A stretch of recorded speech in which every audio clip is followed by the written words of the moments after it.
இந்த ஆண்டு நீட் முடிவு வெளியாக இருக்குது.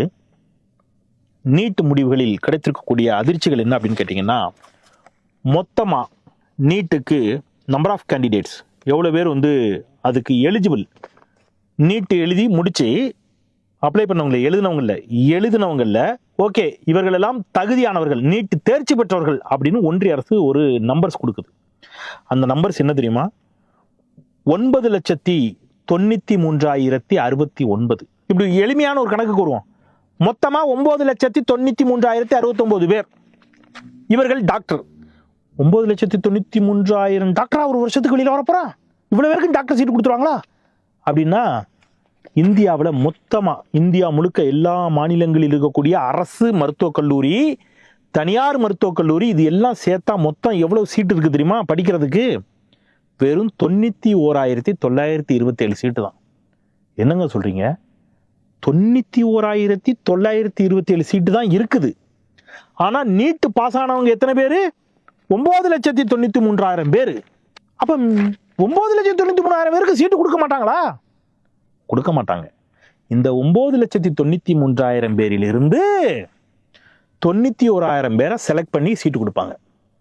எப்படி செலக்ட் பண்ணுவாங்க? 9,93,000 சொச்ச பேர்ல முதல் 91,000 இடம் பிடித்தவர்களா அப்படின்னா கிடையாது. இந்த 91,927 சீட்டு இந்தியா முழுக்க இருக்கு இல்லையா, இதுல கவர்மெண்ட் சீட், அரசோட சீட்டு வெறும் 48,012. தனியார் கல்லூரிகளினுடைய சீட்டு 43,915. இந்த கவர்மெண்ட் சீட்டு 48,000 இருக்குல்ல, இந்த 48,000 சீட்டு மட்டும்தான் மொத்தமா பாஸ் ஆன 9,93,000 பேர் இருக்கான்ல, அதுல ஃபர்ஸ்ட் மார்க் அடிப்படையில் 48,012 பேர் கவர்மெண்ட் சீட்டுக்கு வந்துருவான். மீதி 43,915 சீட் இருக்குல்ல, இந்த 43,915 சீட்டுல 9,93,000 பேர்ல கவர்மெண்ட் சீட்டுல போன 48,000 பேர் போக மீதி இருக்கிற யாரை வேண்டுமானாலும் தனியார் கல்லூரி என்ன செய்யலாம்? அட்மிஷன் போடலாம். உங்களுக்கு புரியுதா? ரொம்ப எளிமையா சொல்லட்டுமா? 9,93,000 பேர்லாம் வச்சுக்காங்க, ரவுண்டா வருவோம் 10 லட்சம் பேர். எளிமையா புரியறதுக்காக சொல்றேன். 10 லட்சம் பேர் பாஸ் ஆயிருக்கிறான். கவர்மெண்ட் சீட்டு 50,000 இருக்கு, 50,000 போயிடுச்சு. மீதி 9.5 லட்சம் பேர் இருக்கான். இந்த 9.5 லட்சம் பேர்ல பிரைவேட்ல இருக்கக்கூடிய 43,000 சீட்டை யாருக்கு கொடுக்கறதுங்கிறத அந்த பிரைவேட் கல்லூரி முடிவு செய்யும். 9.5 லட்சம் பேர்ல யாருக்கு வேண்டுமானாலும் கொடுக்கலாம். மார்க் அடிப்படை கிடையாது. 9.5 லட்சம் பேர்ல கடைசியா ஒருத்தன் மார்க் எடுத்திருப்பான், அவன் போய் நிறைய காசு கொடுத்தா அவனுக்கு அந்த தனியார் கல்லூரி சீட்டு கொடுக்கும். இந்த கவர்மெண்ட் காலேஜில் 50,000 சீட்டு முடிஞ்சிடும். அதுக்கு அடுத்தது 50,001 ஒருத்தன் நல்ல மார்க் வச்சிருப்பான், அவன் தான் நல்ல மார்க் இருக்கும், அவனுக்கு கவர்மெண்ட் சீட் கிடையாது. இப்போ அவன் பிரைவேட்டுக்கு போகணும். பிரைவேட்டுக்கு போறதுக்கு அவன்கிட்ட காசு இல்லை. கடைசியா ஒருத்தன் பாஸ் ஆயிருப்பான் 9.5 லட்சம் பேர்ல, அவன்கிட்ட காசு இருக்கு, அவன் டாக்டர் ஆயிடுவான். இந்த 50,001 ஒருத்தன் வந்தான் பாருங்க, அவன் டாக்டர் ஆக முடியாது. புரியுதா உங்களுக்கு? விளங்குதா? ஏன்டா மொத்த சீட்டே 91,000 சீட்டு தான்டா இருக்குது, அப்புறம் எதுக்குடா 10 லட்சம் பேர் பாஸ்ன்னு அறிவிக்கிறீங்க அப்படின்னா, இது முழுக்க முழுக்க தனியார் முதலாளிகளுக்காக நடத்தப்படும் சதி. நீட் என்பது தனியார் முதலாளிகளுக்காக, பெருமுதலாளிகளுக்காக நடத்தப்படும் சதி.